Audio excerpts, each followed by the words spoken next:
I'm standing on the exact location of one of the most famous deaths of all time, a death that marked the end of the best-known battle in British history. Towards dusk on the 14th of October 1066, an unknown archer fired an arrow into the air from somewhere beyond those ruins. By chance, it came down straight into the eye of King Harold of England. This simple twist of fate changed our country forever. As a result, a horde of Normans led by William the Conqueror marched in and removed a whole way of life. Of course, William's propaganda machine ensured that all we ever get to hear about Harold is that he was the loser at the Battle of Hastings. But there's a hidden history, a tragic story of love, violence, intrigue, and cold hard cash. This is the real story of the last great Anglo Saxon king.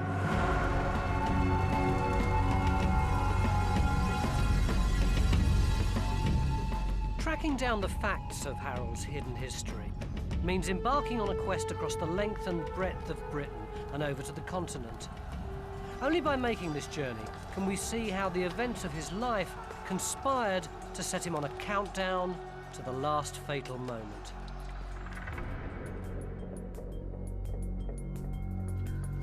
It started here. This is Bosom on the south coast. Today, it's a picturesque little pleasure harbour. 1,000 years ago, it was a hub port for the Saxon territory of Wessex. Sometime around 1020, Harold was born and brought up here. The Saxon church where he would have gone to Mass still stands. We don't know when exactly he was born. The chroniclers thought all you needed to know about the young Harold was his second name, Godwinson. His father was the most powerful lord in the land, Earl Godwin of Wessex. Godwin had risen from the lowest ranks of the Saxon aristocracy and was a tenacious political fighter. He needed to be. These were turbulent times. A stone church like this was also used as a military building. For centuries, the tower had been used to watch out for Viking raiders coming up the Solent. But when Harold was a boy, the Danish Empire under King Canute had taken over the English kingship. Edward, the Anglo Saxon heir, had fled to Normandy.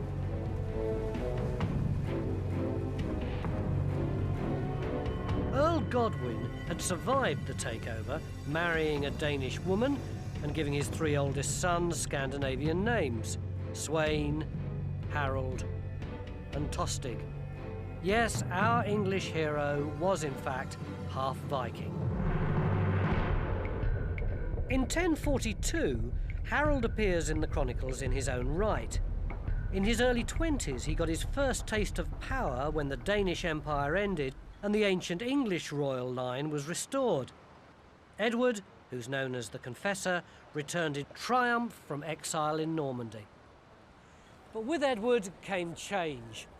For the first time, he created a permanent base for the English monarchy here on the banks of the Thames just outside London at Westminster. But Edward was a new boy and a stranger in his own country.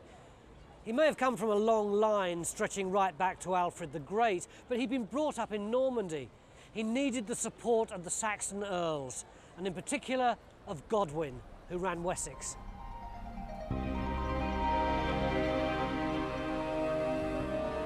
Edward bought Godwin's support. He married his daughter, Harold's sister, then cemented the alliance by giving Harold's older brother, Swain, an earldom in the Midlands, and appointing Harold as Earl of East Anglia. It made the Godwins the most powerful family in the land.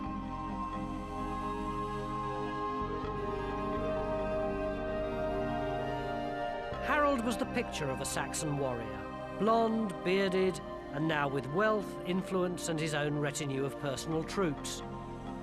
Harold and his family were loyal to the king. They served for long periods with the navy, protecting the English coast from raids. Edward felt no obligation in return. Like any new boss, Edward wanted his own people. So he started bringing in Norman nobles and giving them pockets of land. He also began replacing English clerics with Norman churchmen. These were people who wanted religious reform, but also had a political agenda. And the most dangerous of these was the new Archbishop of Canterbury, Robert of Jumièges. It was said by a chronicler that Robert of Jumièges had such a hold over Edward the Confessor, he could point to a crow and say, "That crow is white," and Edward would agree with him. This guy was a schemer and a politician, and I believe that he was the prime mover in trying to badmouth Godwin and Harold and all the rest of the family in the eyes of Edward the Confessor, because there was so much mileage in it. If you could get rid of this most powerful family, you could leave the way open for the succession to the Duke of Normandy. But this isn't just a political story, it's a personal one too. Harold's career may have been kick-started because his father was so powerful, but his downfall was because of his family as well. His whole story is a dynastic tragedy, and the course of the nation's history was changed because his family fell apart.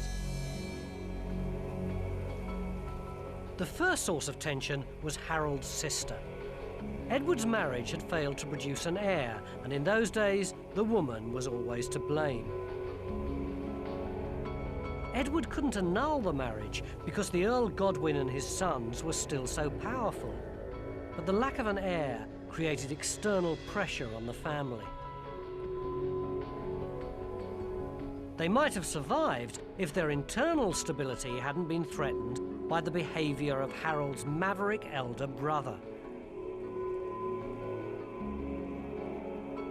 Swain was a typical rich kid gone wrong. He was a bully and a hellraiser. He was exiled in 1046 to Denmark for keeping a nun prisoner as a sex slave, and all his lands were divided between Harold and his cousin Bjorn.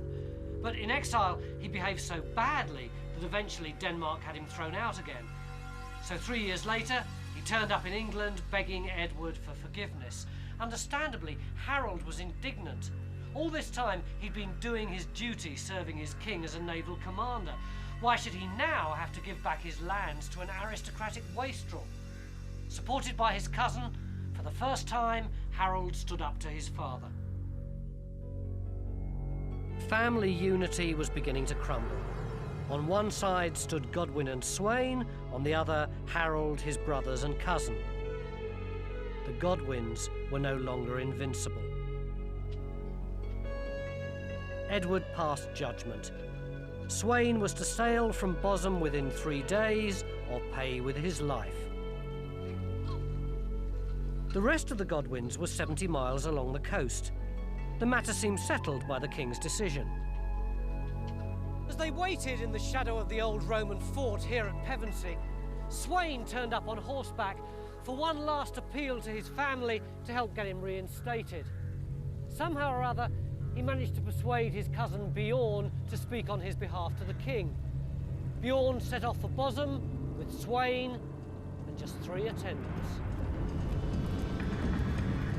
Swain was a psychopath with a grudge. We don't know what went wrong, but at Bosom, Swain had Bjorn tied up and bundled onto his boat. He killed his cousin in cold blood and dumped him in an unmarked grave. He'd gone too far. The sailors of the Royal Fleet declared him a Neathing, the Viking word for someone who's completely beyond the pale. Even Swain's own ships deserted him. He was forced to flee to England's enemies in Flanders.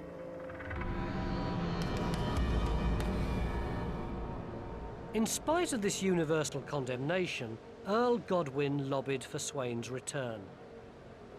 In 1051, he used his remaining shreds of influence to pressure Edward into allowing the murderer back.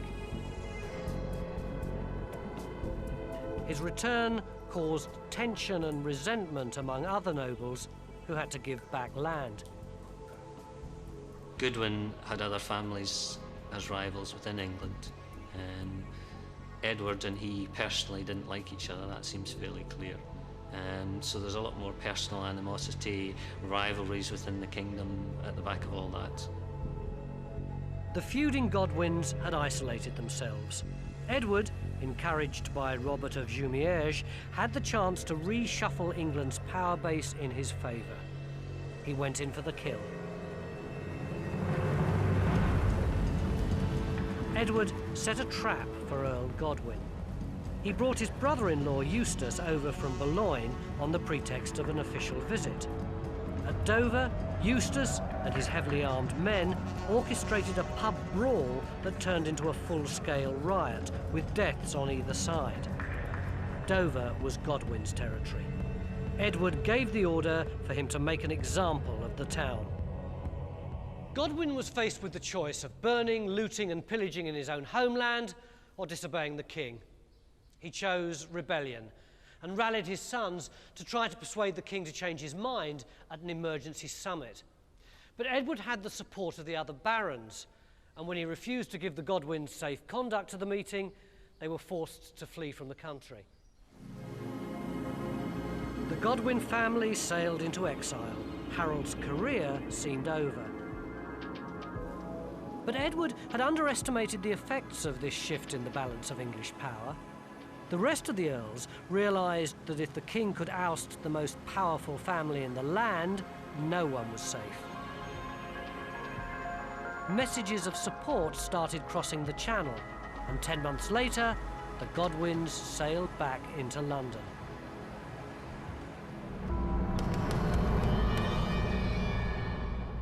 Harold and his father moored here at Southwark on the south bank of the Thames. Edward faced them across the river. In those days there weren't any bridges, so the Bishop of Winchester, Stigand, ferried back and forth, negotiating a humiliating climb down for the king. The Godwins' lands were restored, and many of Edward's Norman cronies were forced out, including the scheming archbishop. It was victory. Robert of Jumièges knew the game was up, and he fled immediately out of London before they came back to the court.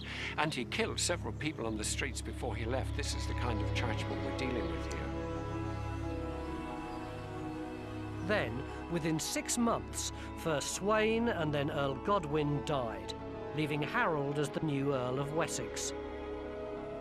Harold and Edward could now start with a clean slate. But the crisis of 1051 was to continue to haunt Harold. When he fled England, Robert of Jumièges had snatched Harold's youngest brother and a nephew as hostages. He handed them over to his new master, William, Duke of Normandy. The two young relatives languishing in a foreign dungeon were a time bomb that would eventually lead to Harold's downfall.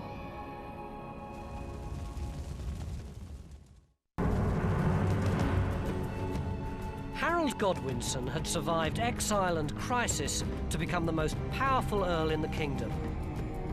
As Edward the Confessor's right-hand man, he commanded the army.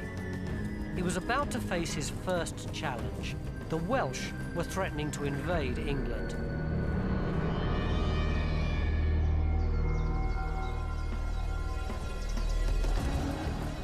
The border country of Hereford had always been vulnerable to attack. When Edward had brought Norman nobles to England, his motives were partly strategic. Over on the continent, the Normans had come up with the technology of the Motte and Bailey Castle, an easily defended stronghold from which a lord and his men could dash out to give battle or retreat from an invading force without giving ground. The perfect answer to Welsh raids. Norman castellans brought their technology with them. This is one in Ewes Harold in Herefordshire. It actually became one of Harold's personal possessions. Most people around here aren't even aware that it was a castle. It's known locally as the Mound, but it's actually of a classic Motte and Bailey design. They'd have flattened all the area around here, got all the earth, put it over there where the trees are, and then they would have protected this inner mound with a wooden palisade and also protected the outer ring round here with another palisade. So it would have been virtually impregnable. And if you look over there, you can see what a superb position it was in order to stop the Welsh from raiding in the Golden Valley below. But King Edward had entrusted this key territory to a relative known as Ralph the Timid. The Welsh swept over the border, brushing Ralph's forces aside, overrunning Hereford and burning the Minster.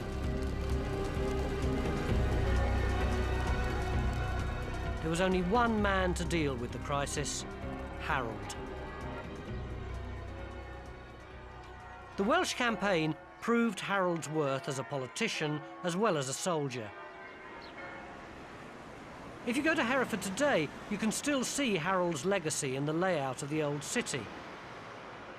He negotiated a deal, giving land in return for a withdrawal from Hereford. He then set about strengthening the town, building moats and city walls. The restored walls surrounding the razor wire of Tesco's marked the course of Harold's defences. But Griffith, the Welsh leader, continued to cause trouble on the border. So at Christmas 1062, Harold decided to solve the Welsh problem once and for all. Wales was Afghanistan for England. It was a really dodgy place to get into because the English had heavier armed troops. You could get bogged down in there and get picked off in ambushes.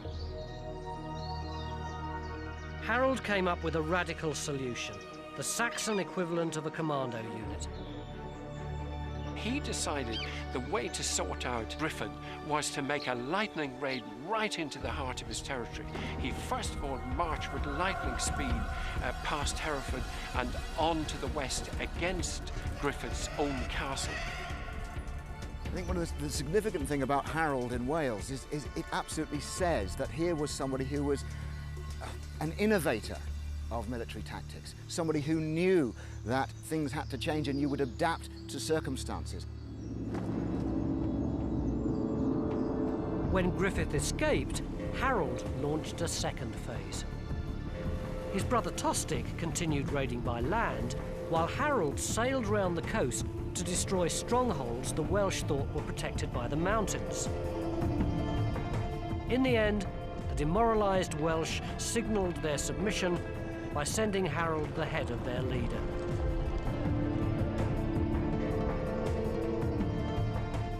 Harold was proving invaluable to King Edward, and he reaped the rewards of his position. His role as Earl of Wessex gave him estates throughout southern England. His Welsh success gave him land on the border as well. He was the equivalent of a multi-millionaire, and he lived the life. He loved the sport of hawking, which had the same sort of cachet as polo does today. He was famous for taking a hawk everywhere he went, and had Europe's finest collection of books on the subject. An 11th century man of means was expected to have a suitable wife, and Harold was no exception. Edith Swanneck was noted for her beauty. What was unusual for the time is that they also had a genuine relationship which lasted till Harold died. As far as we can see, Harold had one of the real relationships of medieval history. There were probably others we don't know about, but certainly we know that Harold and Edith Swanneck were a very happy, if you like, a certain love affair. In other matters, Harold followed the customs of the age. Rich men had a duty to fund religious institutions. Founding a church or abbey enhanced your earthly reputation and brought credit in the afterlife. King Edward, for instance, was spending a fortune on an abbey near his new base at Westminster. Harold picked a project to rival the king's. He believed he'd been cured of some kind of paralysis when he prayed at the shrine of the Holy Cross at Waltham in Essex. It was here that he built Waltham Abbey, which gave its name to the town. Today's church is half the size of the abbey in its heyday. Harold lavished money on the project, bringing back highly prized relics from trips to the continent, and providing costly fixtures such as a gold and marble altar, gospel books with silver covers, and a famous vestment embroidered with 8 kilos of gold thread. But just when it seemed that Harold had it all, he made the worst mistake of his life.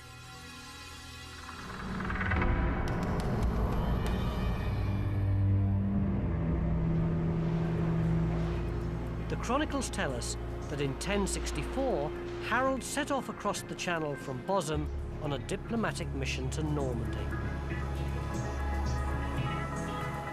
The facts of the visit have been obscured by histories written after the Norman conquest. In order to justify William the Conqueror's invasion, they say that Harold was sent by King Edward to reaffirm a promise that William could be King of England after Edward's death. But this is Norman spin. Finding Harold's real reasons for sailing abroad involves a bit of detective work.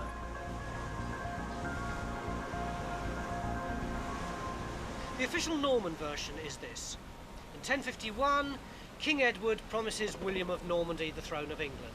And in 1064, King Edward sends Harold over to confirm that promise.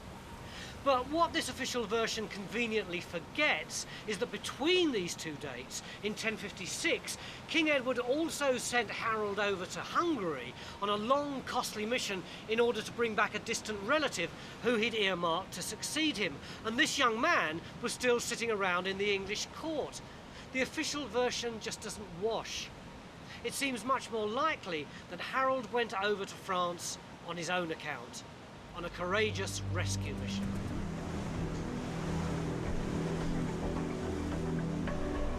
The hostages were the reason for Harold actually making his journey to Normandy.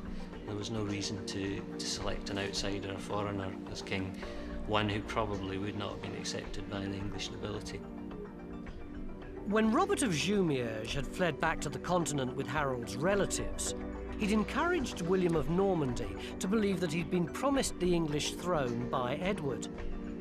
12 years later, Harold goes on what he thinks is a straightforward mission to negotiate the release of his brother and nephew, but he doesn't know about the promise to William. He wasn't aware of the fact that William was ambitious to take control of England and was therefore waiting to exploit any opportunity to do so. Harold basically walked into a trap. To find what happened next, you have to come here to Bayeux in Normandy to see a document made within a decade of Harold's visit.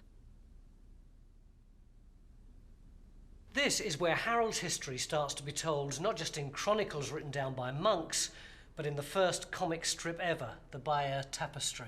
It's an extraordinary piece of work. If you've only seen reproductions, you haven't got any idea of its scale or the detail of the embroidery. It's 70 metres long. It was originally commissioned to be hung in the nave at the cathedral here in Bayeux. And who made it? English seamstresses at Canterbury. The tapestry shows that things went wrong for Harold from the start. He was blown off course, made a forced landing up the coast, and was taken captive by the local baron. The man who came to the rescue was William, Duke of Normandy. Harold was safe, but his bargaining power was destroyed. He now owed his life to the man who was to be his downfall at Hastings. Harold was out of the frying pan and into a blazing inferno.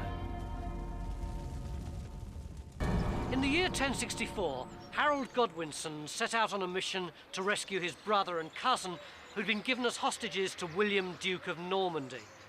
But his stay soon turned into something much more complicated and sinister.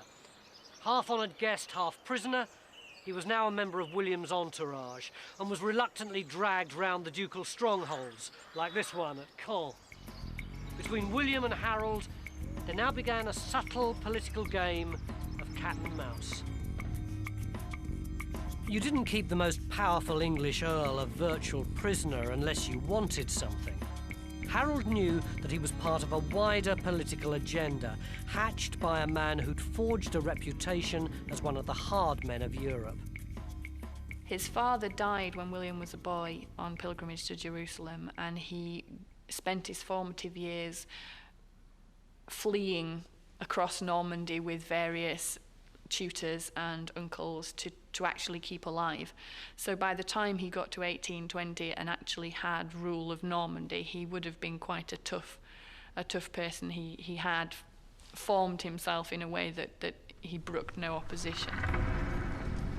William had established a fearsome military empire. The Normans weren't French at all, but descended from Vikings. When Harold joined William on a campaign against the Duke of Brittany, it gave him a chance to assess Norman tactics and prove his own worth as a warrior.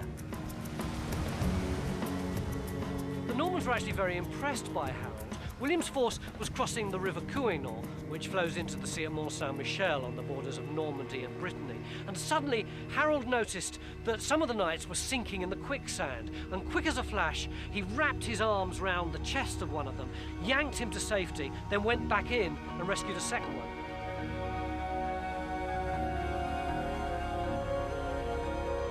Harold's reward was being knighted by William, a double-edged sword that involved pledging obedience to his new lord. William's agenda was beginning to unfold.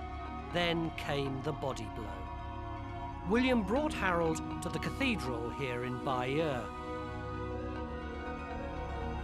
He demanded that Harold take a solemn oath sworn on sacred relics to support William's claim to the throne of England. Harold was under duress and swore with the 11th century equivalent of crossed fingers. Breaking an oath was monumental, and as far as William was concerned, Harold was bound by it. Harold swore the oath, but in the full realisation that that was the only way he would escape, but knowing that he had no intention of actually supporting it later on. Harold returned home, knowing that his perjury would come back to haunt him.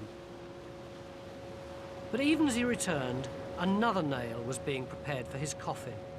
There was trouble again from within his own family. Harold's next brother down, Tostig, was Earl of Northumbria, governing the whole of the north of England. The region was wild and uncivilised, but it did have advantages. The Northumbrians paid half as much tax as anywhere else in England. Then Tostig made the fatal error of trying to put this right with a tax hike. Harold and his brother would have known Lady Godiva. But unlike us, who only remember that she rode through Coventry in the nude, they would have remembered her famous ride as a tax protest to try to persuade her husband, the Earl of Mercia, to reduce the burden on his oppressed people. Tostig might have been well advised to follow Godiva's example, but he didn't. In one fell swoop, he doubled Northumbria's taxes. The king agreed, but the people of Northumbria didn't. On the 3rd of October 1065, local nobles stormed Tostig's stronghold in York, looting his armoury and killing his men. They marched south, demanding a change of governor. Ironically, they wanted Lady Godiva's grandson instead. The rebels had got as far as Oxford when Edward put his top man on the case to negotiate. What Harold heard presented him with a dilemma. The choice was a civil war that would fatally weaken England, leaving her open to attack from William of Normandy, or abandoning his own brother. Harold chose country over family and recommended that Edward give the Northumbrians the leader they wanted. Tostig was outraged. He went into exile, vowing revenge on a brother who'd become his arch-enemy.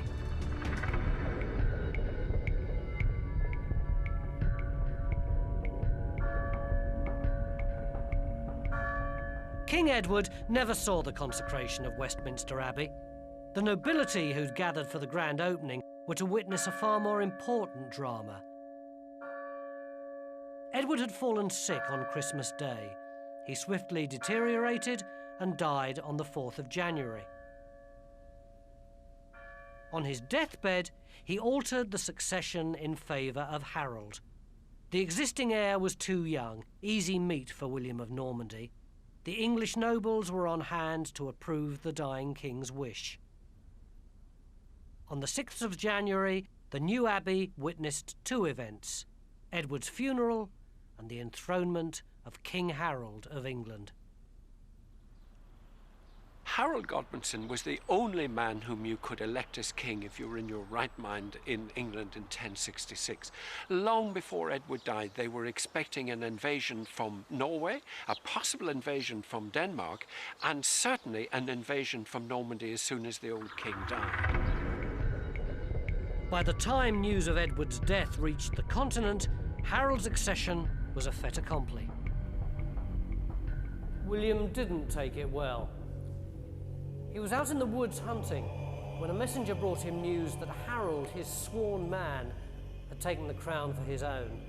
They say he went straight home without a word and sat for hours with his head buried in his cloak. Harold stood with his forehead against a pillar, trying to cool the rage within. Then, when he'd recovered enough to speak, he called a council of war.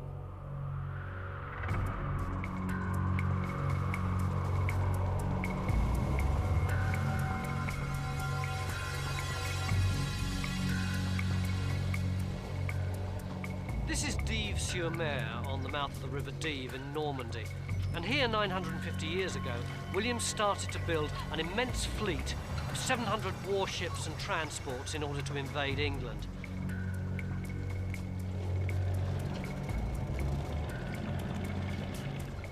It was warfare on an industrial scale.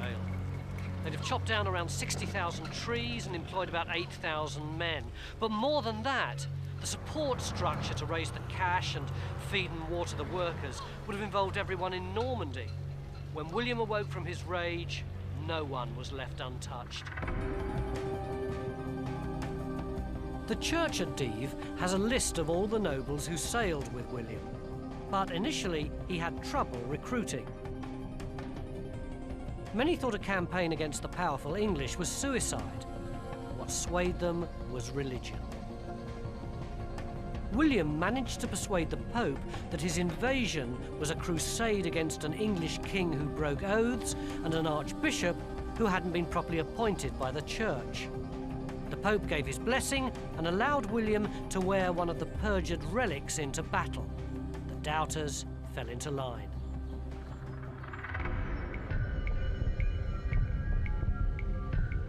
Harold called out the English reserve and stationed them along the south coast. All summer they waited, while adverse winds prevented William's armada from sailing. Eventually, Harold disbanded the troops so they could go and get on with the harvest.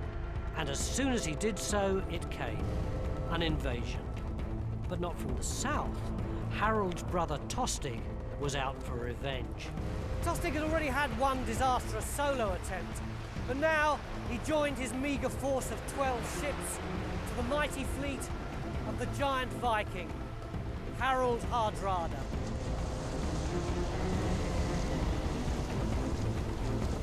Hardrada had built up a reputation right across Europe as a ruthless warrior. Physically enormous, he brought with him 7,500 battle-hardened men. They sailed up the Ouse before going on to take York. King Harold's response was swift and fearless.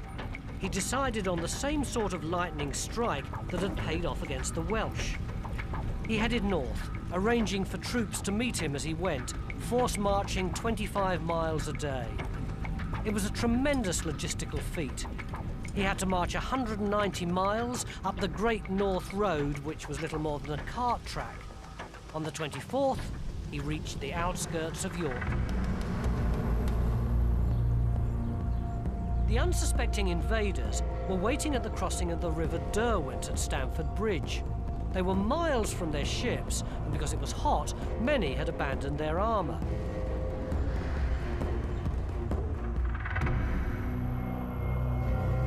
At dawn, Harold marched on York. The townsfolk flung open the city gates, and Harold's forces marched right through and on to Stamford Bridge, 6 miles beyond. As Harold arrived on the horizon, the invaders saw the Saxon weapons glittering like a field of broken ice. The Norwegians were caught on the hop. Quickly, they moved back to the far side of the bridge to give themselves the chance of forming a decent defensive formation. The story goes that the entire Saxon advance was held up by one fearsome Viking who held the bridge single-handedly, killing 45 men until a crafty English spearsman waded out into the river and thrust upwards into the unprotected area underneath his chain mail. Then the English swarmed across the bridge and battle proper was joined in the old warrior tradition. 2 shield walls hacking at each other until a breach was made. The front line would bend down. Then the next line are like this, and then the next line, so you've got a whole built-up wall of shields interlocking. The principal weapon is still always the sword, which can be used to strike over the shield wall, either cutting or thrusting. They would also use SWAT squads, and that's where you would get the famous two-handed axe. Hopefully punch a hole in the enemy shield wall, and then they could deploy back again inside their shield wall. The battle was fierce, bloody, and final. The survivors sailed off in just 24 of their original 300 ships. 60 years later, the piles of bones from the rotting corpses were still a local landmark. Harold had won an extraordinary victory against one of the most renowned warriors of the age. Ever the diplomat, he allowed the remnants of the defeated Norwegian army to leave in peace, provided they promised never ever to return. They were true to their word, and Harold Hardrada's incursion was the last great Viking assault on Britain. In other circumstances, it would have ranked alongside Trafalgar or the Battle of Britain. But the celebrations were short-lived. Devastating news arrived from the south coast. There he was, feasting with his men, having fought off the most terrible threat to England. And then news comes that this guy from Normandy has landed his Pevensey. So it's like Who Wants to Be a Millionaire? You're almost there, win the next battle, and you not only have England secure, but you are the greatest king that ever ruled it. So Harold rallied his weary troops and headed south to meet his destiny.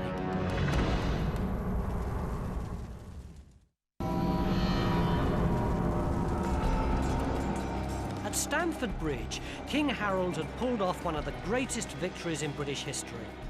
But 3 days later, William of Normandy landed at Pevensey, 250 miles to the south.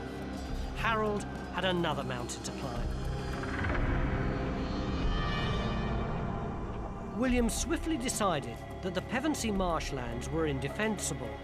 He moved to the hilly country near Hastings. The next day, news reached him of Harold's great victory. Not wanting to make the same mistake as Hardrada, William decided to dig in near his ships and ravage the nearby countryside. The Bayeux Tapestry gives the first ever portrait of the effects of war on civilians. A mother and child flee as refugees from their burning home.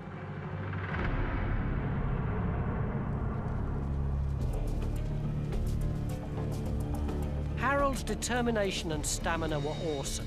He left much of his tired northern force behind and set off with his core professionals on the return journey south.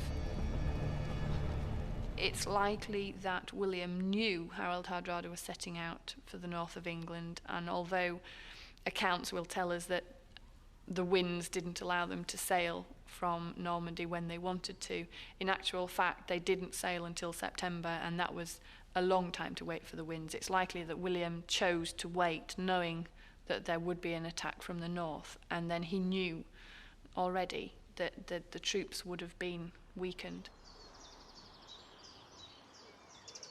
Harold rendezvoused with what reinforcements he could muster at a local landmark known as the Hoary Apple Tree.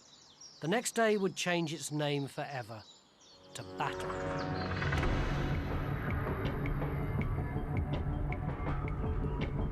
Harold only had to survive the battle to leave William without reinforcements or escape. He took up the perfect defensive position on this hill. The abbey was built later specifically to mark the spot. Harold had chosen his ground well. He lined his men up for about 200 metres in each direction. This wall was built to echo that formation. A shield wall, 4, 5, even 6 men thick. The king and his knights rode to the battle, but when they got here, they got off and took their place in the wall along with everyone else. Harold probably used what was the most suitable, the most appropriate technology for Hastings. He was defending a hill. He was shutting off the road to London. He was essentially a defensive action. At 9 o'clock in the morning, the battle started with the blast of trumpets. As the Normans struggled up the hill in their full armour, They could hear the din of the Saxons shouting and beating their shields with their weapons. And in the middle of them was King Harold with his battle cry of Holy Cross.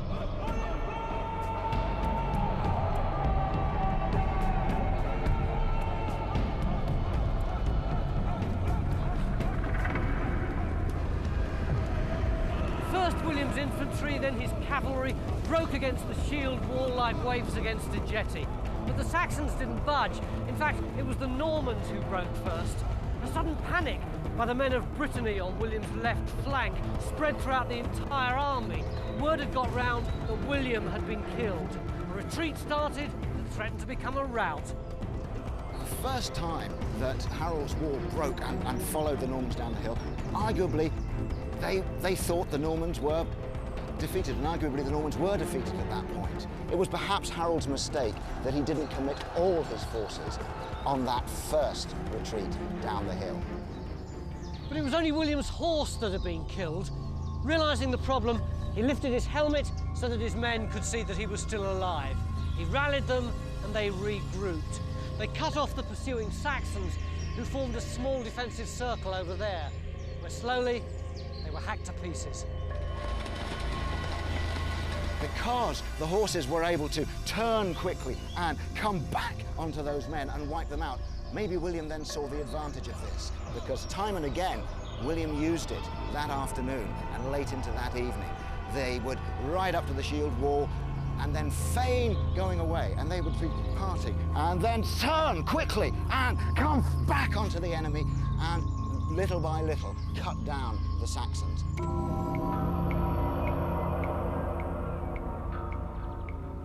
In the 11th century, battles used to go on for 2 hours at most, but here they were, still fighting after 9.5 hours. And Harold was so close.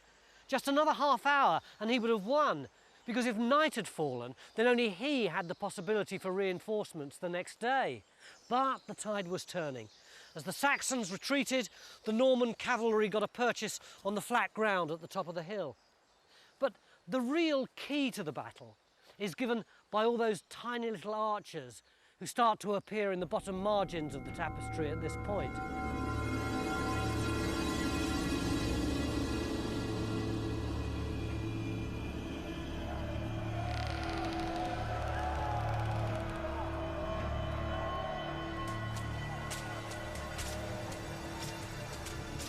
It was one arrow that really made the difference. When Harold was critically wounded in the eye, the Saxon cause was lost. The arrow didn't kill him. We know that this is Harold with the arrow in his eye, his name's printed overhead. But other accounts tell of cavalry riding in to finish him off. It seems that this whole scene is a storyboard. This is Harold, but so is this. And if you think that the falling figure having his leg cut doesn't have an arrow, look again. The stitching's been removed sometime in the last 900 years. You can see the holes where the arrow once was. Harold's body was mutilated. The chronicles say his head was cut off, all of his right leg and half of his left. Anything of value was stripped from the corpses, who were left naked to rot, or in the case of the wealthy, to be rescued for burial. The next day, this whole area was covered with hacked and dismembered corpses, stripped of their armour by bounty hunters. It was impossible to tell which one was Harold's, until Edith Swanneck, searching among the bodies, found him here. She identified him, according to the chroniclers, by certain marks on his body, presumably the intimate knowledge of a lifetime's love. Harold's mother offered his weight in gold for the corpse, a final proof of the Godwins' wealth. But William refused. The last thing he wanted was a Saxon cult building up round Harold's shrine. The earliest accounts say that William buried Harold by the sea, but later tradition says that his body was taken to his own great foundation at Waltham Abbey. And that became the accepted burial place of the last Anglo Saxon king.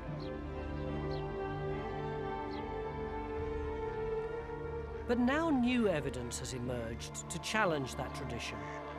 A historian in Bosham, Harold's own home, has made a vital connection between the 11th century records and a local archaeological discovery.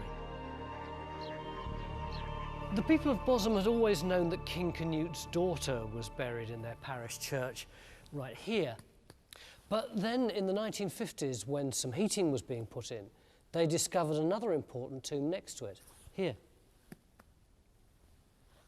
Well, they opened up the tomb, naturally, and they thought it had been vandalized, quite frankly. And there was no head, and there was the right leg missing entirely, and 2/3 of the left leg was not there either. But in the tapestry, there's only the one leg being hacked. You're talking about the head missing and the other leg.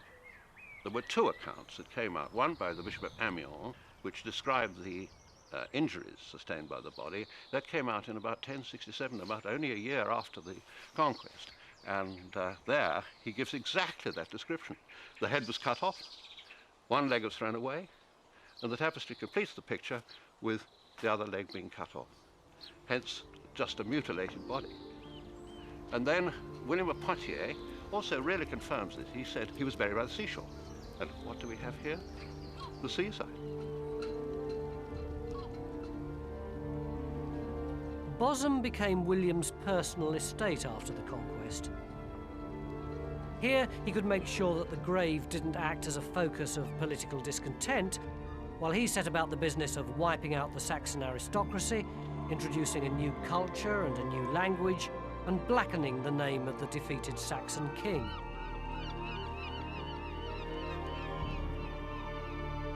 I think that this country should erect a splendid monument to Harold.